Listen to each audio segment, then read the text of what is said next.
بسم اللہ الرحمن الرحیم نحمدہ ونصلی علی رسولہ الکریم اما بعد۔ معزز سامعین، قواعد فقہیہ کی دو اقسام ہیں جو کہ ہم نے اس سیریز کی پہلی ویڈیو میں ڈسکس کی تھی، القواعد الفقہیۃ الکبریٰ، القواعد الفقہیۃ الوسطیٰ۔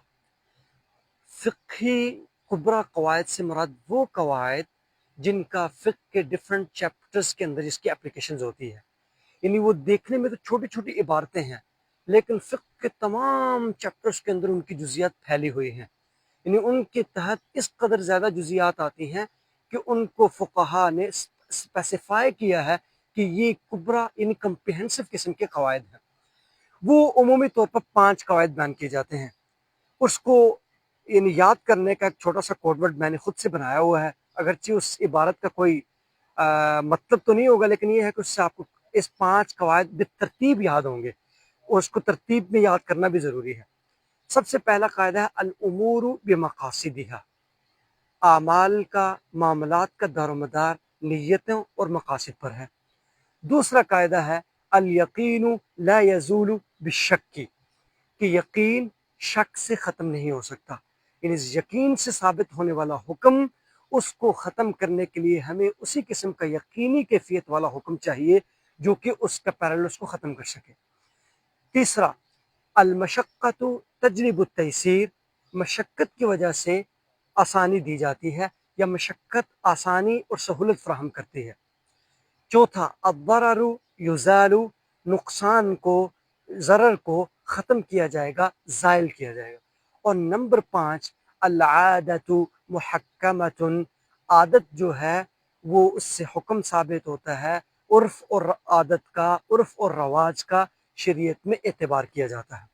یہ 5 قواعد ان کو کہا جاتا ہے القواعد الفقہیۃ الکبریٰ۔ ان کو یاد کرنے کا جو چھوٹا سا کوڈ ورڈ میں نے بنایا تھا وہ یہ ہے کہ چونکہ ان کے جو پہلے لفظ ہیں وہ لے لیے جائیں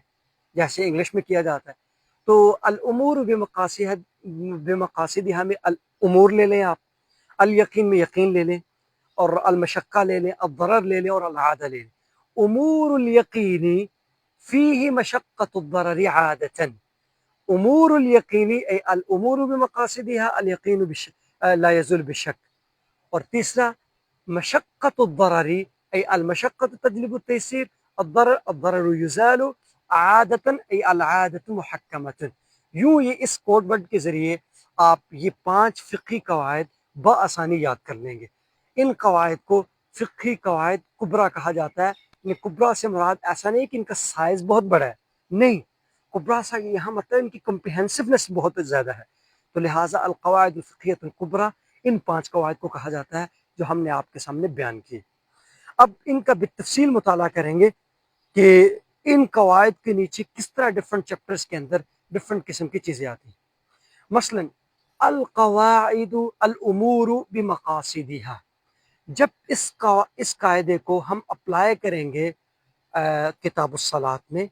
کتاب الطہارہ میں، کتاب الصوم میں، کتاب الزکوٰۃ، یعنی فقہ العبادات کے پورے ڈسکورس میں، پورے فریم ورک میں جب ہم اپلائی کرتے ہیں تو ہر ایک میں ہمیں نظر آتا ہے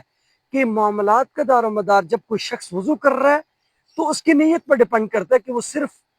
ٹھنڈا ہونے کے لیے گرمی سے وضو کر رہا ہے یا وضو سے اس کی مراد شرعی وضو ہے جس کے اندر 4 چیزیں ہوتی ہیں اور اس کے بعد نماز جو ہے انسان پڑھ سکتا ہے۔ اسی طرح جب کوئی شخص نماز پڑھ رہا ہے وہ صرف اپنی باڈی ایکسرسائز کر رہا ہے یا ریاکاری کر رہا ہے یا اس کا مقصود اپنے رب کی طرف سے عائد ایک فریضے کی اور ذمہ داری کو ادا کرنا ہے۔ اسی طرح جب کوئی شخص روزہ رکھتا ہے تو وہ روزہ اللہ کی رضا کے لیے رکھ رہا ہے، اللہ کے بتائے ہوئے طریقے کے مطابق رکھ رہا ہے یا صرف ڈائٹنگ پر ہے۔ یہ نیت ڈیفائن کرے گی کہ آپ کا روزہ، آپ کا وضو، آپ کی نماز اور آپ جو لوگوں کو زکوٰۃ دے رہے ہیں ویلفیئر کے لیے، یہ جو ہے یہ کس چیز کا اور کس نوعیت کے ایکشنز اور عبادت ہے۔ الامور بمقاصدها، اعمال کا دار و مدار نیتوں پر ہے، اور یہ قاعدہ لیا گیا ہے اس حدیث سے انما الاعمال بالنیات، کہ اعمال کا دار و مدار نیتوں پر ہے۔ جب اس قاعدے کو ہم اپلائی کرتے ہیں فقہ الاسرہ کے اندر تو وہاں ہمیں یہ نظر آتا ہے کہ ابن نجیم نے ایک اور عبارت بنائی ہے بالکل اسی قاعدے کی ہے کہ لا ثواب الا بالنیہ، یعنی جب ایک شخص نکاح کرتا ہے، اگر اس کی نیت یہ ہے کہ وہ اپنی خواہش خالی پوری کرے تو اس کو اس سنت کو ادا کرنے کا کسی قسم کا کوئی ثواب نہیں. لیکن اگر اس کا مقصد اس اللہ کے نبی کی سنت کا احیاء ہے، ذریت یعنی انسانی نسل کو آگے بڑھانا ہے، تو اس پر اس کو اللہ تعالیٰ کی طرف سے اجر ملتا ہے. یعنی قاعدہ ایک ہے الامور، وہ فقہ العبادات میں بھی اپلائی ہو رہا ہے، وہ فقہ الاسرہ میں بھی اپلائی ہو رہا ہے. اب فقہ کا تیسرا بڑا چیپٹر، فقہ المعاملات، کمرشل لا کے اندر بھی یہ اپلائی ہوتا ہے کہ العبرۃ فی العقود للمقاصد والمعانی لا للالفاظ والمبانی، کہ کانٹریکٹس کے اندر، کمرشل لا کے اندر، آپ کے سیل اور پرچیز کے ایکشن کے اندر یہ دیکھا جائے گا، آپ کے مقاصد اور آپ کی نیت دیکھی جائے گی، آپ کے الفاظ نہیں دیکھے جائیں گے. مثلا آپ ایک بندے کو ایک چیز سیل کر رہے ہیں، لیکن آپ اس کو گفٹ کہیں چلے یار یہ میری طرف سے گفٹ رکھ لیں، اور آپ نے اس کے پیمنٹ بھی اس سے لے لی ہے، تو یہ گفٹ نہیں ہو سکتا آپ کے کہنے سے، اس لیے کہ آپ کا مقصد گفٹ نہیں ہے. کیوں؟ کیونکہ آپ نے تو اس کے مقابلے میں پیمنٹ ریسیو کی ہے. اس کے مقابلے میں اگر آپ کو گفٹ کرتا ہے اور وہ کہتا ہے یہ میں نے آپ کو سیل کیا، لیکن چونکہ اس کا مقصد آپ کو گفٹ کرنا ہے، ہو سکتا ہے سیل سے مراد یہ ہے کہ دنیا میں آپ کو میں نے کموڈیٹی پروڈکٹ دے دی، آخرت میں اجر کی شکل میں اس کی پیمنٹ لے لوں گا، تو یہ اس کے کہنے سے سیل نہیں ہوگی. کیوں؟ اس لیے کہ اس کا مقصد آپ کو گفٹ کرنا ہے. العبرۃ فی العقود للمقاصد والمعانی، اعمال کا دار و مدار، ایکشنز کا دار و مدار وہ آپ کی نیتوں پر ہے کہ آپ نے اس کو کس مقصد کے لیے کیا.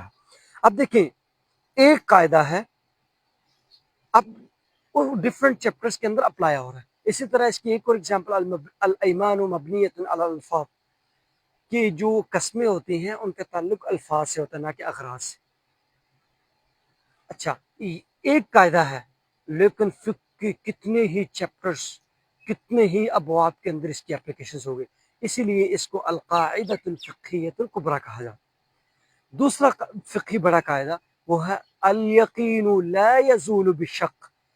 کہ یقینی طور پر ثابت ہونے والا حکم شک کی وجہ سے ختم نہیں ہوتا. اللہ کے نبی صلی اللہ علیہ وسلم کے پاس ایک شخص آیا، اس نے کہا یا رسول اللہ میں نماز پڑھتا ہوں اور مجھے محسوس ہوتا ہے کہ میرا وضو ٹوٹ گیا. تو اللہ کے نبی صلی اللہ علیہ وسلم نے اس کو کہا کہ جب تو نے وضو کیا تو یقینی طور پر تجھے معلوم ہے کہ تو نے ایک دفعہ وضو کیا ہے. اس نے کہا یا رسول اللہ یقینی طور پر مجھے معلوم. تو آپ نے کہا آپ نے اپنی نماز نہیں توڑنی، سلام نہیں پھیرنی جب تک کہ آپ کو یقینی طور پر علم نہ ہو جائے کہ میرا وضو ٹوٹ گیا. وہ کیسے پتہ چلے گا؟ کہ آپ کے پاس اسمیل آ رہی ہے، یا آپ اس کی آواز سنتے ہیں، یا آپ کسی ایک چیز کا اخراج ہو جاتا ہے. تو ایسی صورت میں آپ کا وضو ٹوٹے گا، صرف شک کی وجہ سے وضو نہیں ٹوٹے گا. لہٰذا یہ قاعدہ اس حدیث سے لیا گیا ہے کہ الیقین لا یزول بالشک، کہ یقین شک کی وجہ سے ختم نہیں ہوگا. اس لیے فقہا بیان کرتے ہیں کہ الاصل بقاء ما کان علی ما کان، کہ اصل یہ ہے کہ ایک حکم کو اسی حکم پر رکھا جائے جس پر وہ پہلے تھا، الا یہ کہ اس کے خلاف کوئی حکم ثابت ہو. مثلا ایک عورت نے اپنے خاوند پہ دعویٰ کیا، مثلا پاکستان میں جب ڈیورس ہو جاتی ہے تو ڈیورس ہونے کے بعد اگر عورت اور بچے ہیں تو اس کا نفقہ، اس کے ایکسپینسز وہ ہسبینڈ پے کر رہا ہوتا ہے، اور عدالت اس کو اس بات کا پابند کرتی ہے. عدالت جو ہے وہ نفقہ اسپیسیفائی بھی کرتی ہے کہ 45,000 50,000 60 اکارڈنگ ٹو ہز یعنی اس کی طاقت، اس کی اپنی سیلری کے مطابق. اب جبکہ اس عورت کے ایکسپینسز کو پے کرنا اس مرد کی ذمہ داری ہے، اس عورت نے آن لائن ٹرانزیکشن کی، اس مرد نے اس عورت کے اکاؤنٹ پہ جب ٹرانزیکشن کی تو اس نے کہا کہ میں نے اپنی طرف سے جو عدالت نے مجھ پہ پابند کیا تھا نفقے کی پیمنٹ کا وہ میں نے ادا کر دی. لیکن عورت کلیم کرتی ہے کہ مجھے وہ پیمنٹ نہیں پہنچی، اس لیے کہ نہ میرے اکاؤنٹ میں آیا ہے نہ مجھے میسج آیا ہے، یہ میری اکاؤنٹ کی ہسٹری ہے. تو عدالت جو ہے شوہر کو پابند کرے گی کہ وہ دوبارہ سے پیمنٹ کرے، اس لیے کہ اصل تو یہ ہے کہ اس نفقے کی ذمہ داری مرد پر ہے، اور اصل یہ ہے کہ اس کو پہنچی نہیں ہے جب تک اس کے اکاؤنٹ میں اس کا ڈیٹا شو نہ ہو، تو اصل کو اسی حکم پر باقی رکھا جائے گا جس پر وہ ہے. لہٰذا وہ دوبارہ سے اس کی پیمنٹ کرے گا، اور اس کی پیمنٹ جو چلی گئی کہاں چلی گئی، اس کا ذمہ دار مرد ہے، اگر اس نے غلط پیمنٹ کی تو اس کا وہ ذمہ دار ہے، عورت ذمہ دار نہیں۔ اسی طرح اس کی مختلف قسم کی جزیات ہے۔ القدیم یترک علی قدمہ، کہ ایک قدیم حکم جو ثابت ہوا ہے اس کو اپنے قدیم پر باقی رکھا جائے۔ مثلا ایک پراپرٹی ایک شخص کے پاس پچھلے 50 سال سے ہے، لیکن اس کے نام پہ رجسٹر نہیں ہے، کسی اور کے نام پہ بھی رجسٹر نہیں ہے، وہ اسٹیٹ کی پراپرٹی سمجھیں یا شاملاٹ میں آ جاتا ہے۔ اب کوئی اور شخص اس پہ کلیم کرتا ہے کہ یہ میری پراپرٹی ہے لہٰذا مجھے دی جائے۔ جب عدالت اس پہ انویسٹیگیشن کرتی پتہ چلتا ہے کہ یہ تو پچھلے 50 سال سے اس کی اونرشپ تو نہیں تھی، لیکن پوزیشن اور قبضہ اس کا تھا، تو عدالت اسی پرنسپل کی بیس پہ کہ القدیم یترک علی قدمہ، کہ القدیم جو ہے پرانا جو حکم ثابت ہوا ہے اس کو اسی پر رکھا جائے گا جب کہ اس کی اپوزٹ جب تک ثابت نہ ہو جائے، عدالت کے اندر جو ہے اس کو پروو نہ کیا جائے۔ تو یہ اس کی ڈفرنٹ قسم کی ایگزامپلس ہیں۔ اس کے بعد تیسرا قاعدہ ہے کہ المشقت تجلب التیسیر، کہ مشقت جو ہے وہ آسانی کو لاتی ہے، یعنی ایسی مشقت جو ایک عام انسان کے لیے جس کو اٹھانا برداشت کرنا اس کی طاقت سے باہر ہے، ایسی مشقت کا شریعت میں اعتبار کیا جاتا ہے۔ مشقت تو یہ بھی ہے، آپ گرمی میں روزہ رکھیں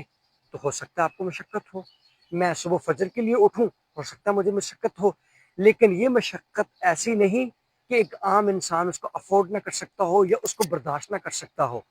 بلکہ اگر وہ گرمی میں حالت سفر میں ہو تو شریعت نے اس کو رخصت دی ہے، نماز کی رخصت بھی ہے، روزے کی رخصت بھی ہے، لیکن نارمل روٹین کے اندر وہ روزہ بھی رکھے گا اور نماز بھی پڑھے گا، اگرچہ اس کو اس کی نیند چھوڑنی پڑ رہی ہے، اس کو سردی میں وضو کرنا پڑ رہا ہے، گرمی میں اپنی مسجد میں جانا پڑ رہا ہے، یہ تمام چھوٹی چھوٹی مشقتیں برداشت کی جائیں گی، اس لیے کہ یہ مشقتیں قابل برداشت ہیں۔ ایسی مشقت جو انسانی طاقت سے باہر ہو اس مشقت کا شریعت نے اعتبار کیا ہے۔ اس کی مثال کہ اگر حالت سفر میں انسان کو روزہ رکھنا پڑ جائے تو یقیناً اس میں مشقت ہے، شریعت نے اس میں 4 رکعتوں والی نماز میں بھی کنسیشن دی ہے اور روزے میں بھی یہ کہا کہ تم اس کے علاوہ دوسرے دنوں میں روزہ رکھ لو۔ اچھا، اس کے سب قاعدے جو آتے ہیں یعنی اس کے نیچے جو ضوابط آتے ہیں وہ کیا ہے؟ وہ ایک مشہور قاعدہ کہ اذا ضاق الامر اتسع، کہ جب کسی امر میں تنگی پیدا ہو جائے تو اس کے اندر وسعت پیدا کی جائے گی، اور اس کا عکس بھی، جب کسی معاملے میں بہت زیادہ گنجائش اور کنسیشن آ جائے تو اس میں تنگی پیدا ہو جائے گی۔ مثلا آپ اپنے گھر میں بیٹھے، کسی نے آپ کے گھر پہ اٹیک کر دیا، آپ اپنا دفاع کریں گے، اصل تو یہ ہے کہ آپ اس کو چوری سے روکیں گے،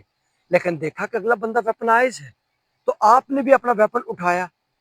اصل میں تو آپ اپنے دفاع کرنے کی کوشش کر رہے ہیں، لیکن اگلے بندے کے فائر کرنے کی وجہ سے جب آپ نے ڈیفنس کے لیے آپ نے فائر کیا، وہ فائر اس کو لگ جاتا ہے اور موقع پر اس کی ہلاکت ہو جاتی ہے،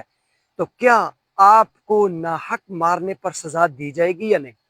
تو شریعت نے یہاں پر آپ کے لیے اس قاعدے کی وجہ سے مشقت تجلب التیسیر آپ کو آسانی دی، اس لیے کہ اپنی جان کا تحفظ وہ بھی انسان کے لیے ضروری ہے، تو اس کے علاوہ کوئی چارہ نہ رہا کہ اس چور کو، اس باغی کو، اس ڈاکو کو روکا جائے، لہٰذا اس شخص نے اپنے ڈیفنس کے لیے جو فائر کیا تھا وہ اس کو لگ گیا اور اس کی ڈیتھ ہو گئی، اس کی وجہ سے شریعت اس میں قاتل کو وسعت دے گی، اس کے لیے گنجائش پیدا کرے گی، کیوں؟ اس لیے کہ اذا ضاق الامر اتسع۔ اسی طرح الضرورات تبیح المحظورات، کہ انسانی بنیادی ضروریات ایسی جس کے بغیر گزارا نہیں ہے، نیسیسٹیز میں شامل ہے، اس کی وجہ سے بہت سی حرام چیزوں کے اندر گنجائش دی جاتی ہے۔ مثلا انسانی جان کو خطرہ ہو تو خنزیر کے گوشت کا استعمال بقدر ضرورت استعمال کرنا جائز ہے،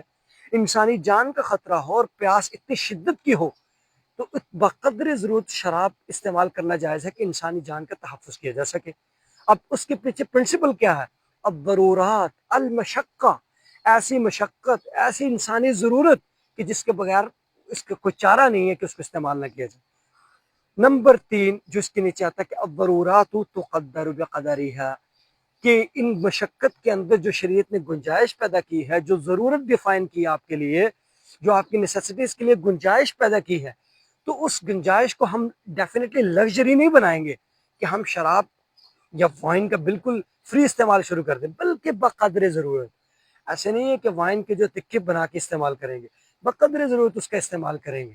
اس کے علاوہ بقدر ضرورت سے زیادہ استعمال کرنا جائز نہیں ہے. اس کی وجہ فَمَنِ اضْطُرَّ غَيْرَ بَاغٍ وَلَا عَادٍ فَإِنَّ اللَّهَ غَفُورٌ رَحِيمٌ. اس قاعدے کا جو بنیادی پرنسپل جس آیت سے یہ ثابت ہو رہا ہے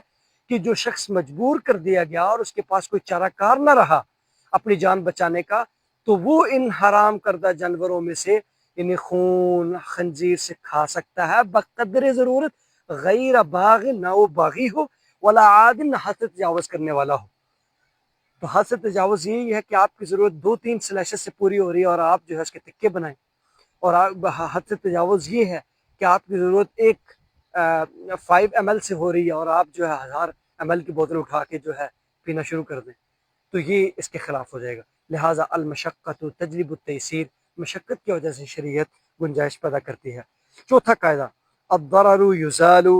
نقصان کو دور کیا جائے گا. یعنی ایسی مفسدت، ایسا فساد، ایسا نقصان جو انسانی جان کو لاحق ہو، انسانی سوسائٹی کو لاحق ہو، کہ اس کی وجہ سے انسانی جان، انسانی کسی عضو تلف ہونے کا اندیشہ ہو یا انسانی صحت کو کبھی اندیشہ ہو، ایسی صورت میں ایسے نقصان کو دور کیا جائے گا. شریعت کے بنیادی مقاصد یا قواعد فقہیہ کے بنیادی قواعد میں سے یہ ایک قاعدہ ہے. مثلا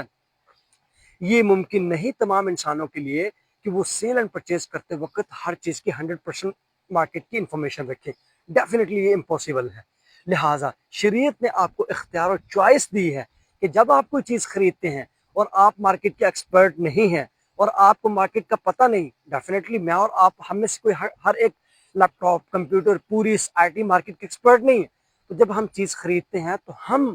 یہ خیال یا یہ کنڈیشن لگا سکتے ہیں کہ مجھے 1 دن کا ٹائم دیا جائے، مجھے 10 گھنٹے کا ٹائم دیا جائے کہ میں اس کو چیک کروں. اس کے بعد اگر مجھے یہ چیز پسند آئی تو میں پرچیز کر لوں گا، اگر نہ پسند آئی تو میں اس کو چھوڑ دوں گا. یہ کنڈیشن شریعت میں لگانا، اسلامک لاء میں لگانا جائز ہے. نمبر 2، آپ نے کسی کوئی چیز پرچیز کی، آپ پرچیز کرنے کے بعد آپ اس کو گھر لے کے آئے، پتہ چلا کہ اس کے اندر ایک ایسی پرابلم تھی، ایک ایسا فالٹ تھا کہ جو بائی ڈیفالٹ اس کے اندر فالٹ کمپنی کی طرف سے آ رہا ہے. لہٰذا شریعت نے آپ کو خیار عیب کی چوائس کا اسلامک لاء میں آپ کو دیا ہے، حق دیا ہے. یہ بنیادی مثالیں ہیں اسلامک لاء کے اندر کہ الضرر یزال، کہ ایسا نقصان جس کی وجہ سے کسی سوسائٹی کو، انسان کی صحت کو یا انسان کے کسی بڑے مال کو نقصان ہو رہا ہے، تو اس کی وجہ سے اس کو کنسیشن دی جائے گی اور وہ نقصان دور کیا جائے گا شریعت کے بنیادی مقصد کی وجہ سے. اس کے نیچے جو قاعدے آتے ہیں وہ یہ ہے کہ الضرر لا یزال بمثلہ، کہ ایک ضرر، ایک نقصان کو دور کرنے کے لیے اس سے بڑا نقصان نہیں اٹھائیں گے، ایک نقصان کو دور کرنے کے لیے اتنا بڑا دوسرا نقصان نہیں کریں گے. مثلا ایک عورت اس کے پیٹ میں بچہ ہے، پریگننسی کا ایشو ہے. اب ڈاکٹرز اس کنڈیشن میں پہنچے ہیں کہ یا تو عورت کی جان بچ سکتی ہے یا بچے کی جان بچ سکتی ہے. اس صورت میں ڈاکٹرز کے لیے یہ جائز نہیں ہے کہ وہ بچے کی جان لے لے جبکہ اس کے اندر جان آ چکی ہے اور وہ پیدائش کے بالکل قریب ہے. اس لیے کہ اس صورت میں یہ کوشش کی جائے گی کہ ماں کی جان بھی بچے اور بچے کی جان بھی بچے. اس لیے کہ اگر آپ نے بچے کی جان لے لی، ماں کو بچا لی، تو آپ نے ایک نقصان کو دور کرنے کے لیے، ماں کی جان بچانے کے لیے اتنا ہی بڑا دوسرا نقصان کر دیا کہ ایک انسان کی جان لے لی. تو ایسا شریعت میں جائز نہیں ہے. الضرر لا یزال بمثلہ، نقصان کو دور کرنے کے لیے اتنا بڑا دوسرا نقصان نہیں کیا جائے گا. نمبر 2، یتحمل الضرر الخاص لدفع الضرر العام، پبلک پلیسز کے اندر ہونے والے نقصان کو دور کرنے کے لیے خاص چند آدمیوں کو نقصان دیا جا سکتا ہے. مثلا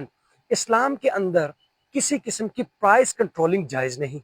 یعنی price control by default, by nature Islamic law میں یہ جائز نہیں ہے. لیکن جب دیکھا گیا کہ مارکیٹ کے اندر لوگ بہت زیادہ اوور چارجنگ کر رہے ہیں، بہت زیادہ پرائس کنٹرول نہیں ہو رہی، اور لوگ جو ہے جو مارکیٹ کے اندر عام لوگ ہیں ان کو دھوکہ دے کر ان سے بہت زیادہ چارجنگ کر رہے ہیں، تو ایسی صورت کے اندر اس پرنسپل کی بنیاد پر کہ لوگوں کو نقصان اٹھانا پڑ رہا ہے، لہٰذا چند ایک بائرز اور سپلائرز کی وجہ سے، چند ایک سیلرز کی وجہ سے ہم پوری کمیونٹی کو نقصان نہیں دے سکتے. لہٰذا ان 4-5 5 لوگ جن کو جو ہے بینیفٹ ہو رہا تھا بہت زیادہ اوور پرائس چارج کرنے پر، ان کو ہم جو ہے پرائس کنٹرول کے ذریعے کنٹرول کریں گے، لگام ڈالیں گے اور باقی پوری سوسائٹی کے انٹرسٹ کو سیکیور کریں گے۔ اس کی بنیاد یہی پرنسپل ہے کہ یتحمل الضرر الخاص لدفع الضرر العام۔ نمبر 3 اس کے نیچے جو قاعدہ آتا ہے کہ الضرر الاشد یزال بالضرر الاخف، کہ بڑے نقصان کو چھوٹے نقصان سے دور کیا جائے گا، اس سے مثل یا اس سے بڑے اس سے دور نہیں کیا جائے گا۔ اچھا، اسی طرح اب 5واں قاعدہ وہ یہ ہے کہ العادت محکمۃ، کہ عادت شریعت میں عرف اور رواج، عرف اور عادت کا اعتبار کیا جاتا ہے۔ عرف اور عادت کا اعتبار کیا جاتا ہے، ایسی عرف اور عادت جو شریعت کے بنیادی پرنسپلز کے خلاف نہ ہو، ایسی عرف و عادت کا شریعت میں اعتبار کیا جاتا ہے۔ اور ایسی عرف اور عادت جس کو فطرت سلیمہ کے مالک انسان، فطرت سلیمہ پر چلنے والی سوسائٹی اور معاشرہ جس کو ایکسیپٹ کرے اور وہ اس کے اندر اس کو اختیار کر لے، اڈاپٹ کر لے، ایسی صورت میں ایسی عادت، ایسے عرف اور رواج کا اعتبار شریعت میں کیا جاتا ہے۔ شریعت میں بہت سارے پرنسپل جو ہیں وہ عرف و عادت کی بیس پہ وہ ہوتے ہیں۔ مثلاً ایک عورت اپنی ایک ہسبینڈ اپنی وائف کو کتنا سرو کرے گا، اس کو کتنا نفقہ اور کتنا خرچ دے گا، یہ اس کی سوسائٹی پہ ڈیپینڈ کرتا ہے کہ نارملی لوگ کتنا دیتے ہیں اپنی حیثیت کے مطابق۔ ایک سوسائٹی میں مہر کی جو ریشو چل رہا ہے اس کے مطابق حق مہر دینا ہے، یہ عرف و عادت کے مطابق شریعت نے اس کو چھوڑ دیا ہے۔ سفر کی یعنی سفر میں ہم قصر نماز تو پڑھیں گے لیکن کتنا سفر کریں کہ اس کو سفر کہا جائے، یعنی سفر کی ڈیفینیشن کیا ہے، شریعت نے اس کو بیان نہیں کیا اسپیسیفک ورڈ کے اندر، اس نے عرف پہ چھوڑ دیا شریعت نے۔ عرف عام میں جتنی مسافت کو، جتنی ڈسٹینس کو سفر کہتے ہیں کہ لوگ یار یہ واقعی سفر ہے، یہ ٹریول ہے، ایسی ڈسٹینس، اتنی ڈسٹینس کو، اتنے سفر کو آپ مسافت ڈکلیئر کر کے آپ قصر نماز پڑھ سکتے ہیں۔ اچھا، عرف عام میں جس کو مائع جاری کہا جاتا ہے اس کا اعتبار کیا جائے گا، مائع جاری سے وضو کرنا جائز ہے۔ اچھا، اس کے نیچے کچھ اس قاعدے کو اپلائی کرنے کی کچھ کنڈیشنز ہیں کہ عرف و عادت اس وقت اعتبار کیا جائے گا، نمبر 1 جب اس کا شریعت کے مخالف نہ ہو، نمبر 2 تعتبر العادت اذا اضطردت او غلبت، وہ اس عادت اور اس عرف کا تب اعتبار کیا جائے گا کہ جب وہ سوسائٹی میں عام ہو جائے، عام سوسائٹی کے 90% لوگ جو ہے اس عادت کو اختیار کیے ہوئے ہیں۔ نمبر 2 الممتنع عادتا کالممتنع حقیقتا، ایسی عادت، ایسی چیز جس کو عادت میں اختیار کرنا بھی ناممکن ہو اس کو حقیقت میں ہی ناممکن سمجھا جائے گا۔ اچھا، نمبر 3 لا ينکر تغیر الاحکام بتغیر الازمان، کہ زمانہ کے بدلنے سے احکام میں تبدیلی آتی ہے، اس کا انکار نہیں کیا جا سکتا، اس لیے کہ العادت تجلب التیسیر، المشقت العادت محکمۃ، کہ عادت کا شریعت میں اعتبار کیا جاتا ہے، لہٰذا زمانے کے بدلنے سے عادت بدل سکتی ہے، لہٰذا جب عادت بدل سکتی ہے تو اس کا حکم بدل سکتا ہے۔ اس وجہ سے قدیم فقہا، قدیم مسلمانوں کے لوگ، ان کے حکمران بہت متقی بھی تھے، عادل بھی تھے، لہٰذا آج کے زمانے میں لوگ متقی تو نہیں رہے، فاسق و فاجر تو اس سوسائٹی میں فسق و فجور اتنا عام ہو چکا ہے کہ بہت کم انسان ایسے ہیں جو عدل کو کوالیفائی بھی کر رہے ہیں اور ساتھ متقی بھی ہوں، لہٰذا آج کے زمانے میں اس کنڈیشن کے اندر کہ وہ تقوی کا حامل ہو، اس کے اندر کنسیشن دی جائے گی، البتہ کہ وہ کوالیفائی کر رہا ہو، کہ بنیادی طور پہ وہ کیپیبل ہو، وہ قاضی عدل کر سکتا ہو، جوڈیشری کے اندر وہ حاکم عدل کر سکتا ہو لوگوں کے درمیان، ایسی صورت میں ہم اس کو حاکم بنا لیں گے اور اس کی فسق و فجور جو کہ اتنا متقی نہیں ہے اس کو اگنور کر دیں گے، اس لیے کہ زمانہ بدل چکا، ہر دوسرا آدمی فاسق ہے، ایسی صورت میں متقی اور کوالیفائی کرنے والا آدمی پیدا کرنا، لانا ایک انتہائی مشکل چیز ہو چکی ہے، لہٰذا فقہا اس میں کنسیشن دیتے ہیں، اس کے اندر جو ہے کچھ نہ کچھ اعتبار کیا جاتا ہے عرف و عادت کا۔ یہ وہ 5 قواعد تھے جو اپنے نیچے آنے والے پرنسپل جن کو الضوابط کہا جاتا ہے ان کے ساتھ مختلف مثالوں کے ساتھ ہم نے ڈسکس کر لیے، یوں اس سیریز کی تیسری ویڈیو بھی مکمل ہوئی جس کے اندر ہم نے فقہی قواعد کے 5 فقہی یعنی القواعد الفقہیۃ الکبریٰ مثالوں کے ساتھ، اپنی تفریعات کے ساتھ، اپنی سب ایگزامپلس کے ساتھ ڈسکس کر لیے۔ اللہ تعالیٰ آپ کا حامی و ناصر ہو، جزاک اللہ خیر۔